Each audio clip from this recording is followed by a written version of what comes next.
Hi, John Willick, board advisor at dxFeed. dxFeed is a traditional market data provider from formerly the securities industry as a primary focus. So things like equities data from US and other global venues, indices and things of that sort from the likes of a Dow Jones or an S&P, things of that nature, providing them to broker dealers, and more recently, a participant in the Chainlink ecosystem as a provider of data sets to a number of the nodes, but also as a node operator ourselves. So we've been bringing to market things like some of those equity data sets into the Chainlink environment, and also recently announced our delivery of a implied volatility index for both Ether and Bitcoin. So very excited to have that get introduced soon.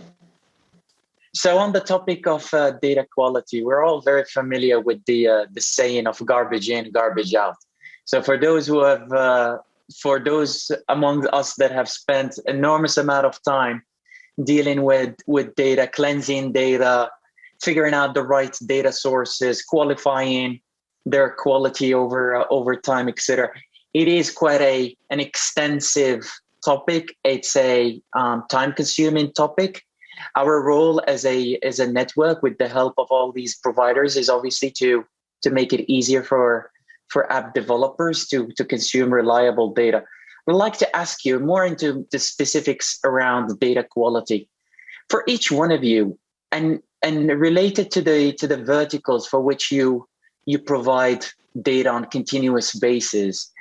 What does data quality mean to you, and also what potentially it means to your end consumers, or whoever consumes your So I think from my perspective, and again, focused on, let's say, traditional markets as what we would look at there as dxFeed in terms of what is important, it comes down to transparency and reliability. So if we're producing an index and that's to be consumed by a user group, it has to be repeatable because they have to understand the methodology, and they may have to have a very high degree of precision to calculate down to a very small number of decimals, because that could still be a significant amount of money if you are incorrect by even the 5th or 10th decimal in some cases. ETFs, for example, hundreds of billions of dollars worth of value at risk for things like that. And even in the DeFi ecosystem, I think I've seen recently total loan to value is well over 60, 70 billion at this point. So one wrong tick of data somewhere could be a very significant problem. So that to me is highly important, and especially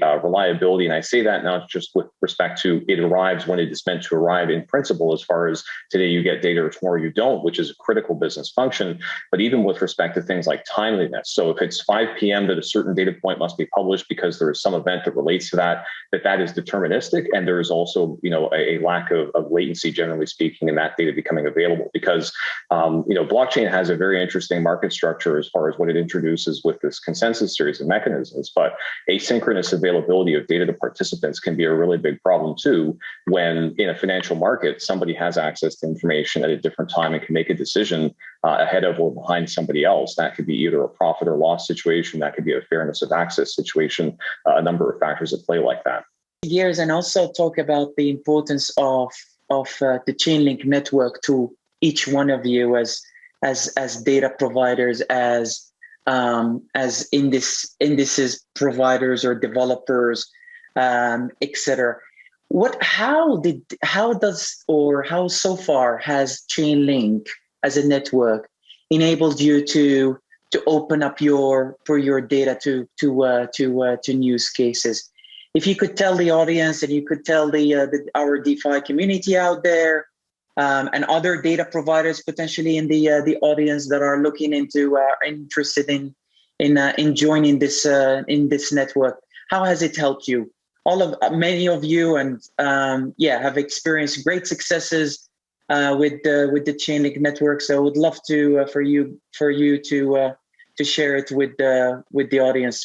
I think it's been a fascinating experience. I mean, personally, I've been involved in crypto since probably the earliest days of 2011. So I've had an affinity for these sorts of systems for my own reasons for a long time. But coming from a traditional market sort of business perspective, this opens not only new opportunities to meet an audience that is otherwise inaccessible, because literally smart contracts can't come to you and do a business to business agreement and things of that nature. And so doors open in that respect. It's been fantastic, and a whole audience of inspired complex products creators who are able to, acquire content in a way that is physically deliverable, but also commercially appealing, which also means, great monetization opportunities for us. And I think the rest of the sort of traditional industry to also understand and learn from, because I think a lot of the business process of delivering data so far in sort of the traditional universe is ripe for change, right? A lot of this very complex and high inefficiency, high friction contracting has the opportunity to be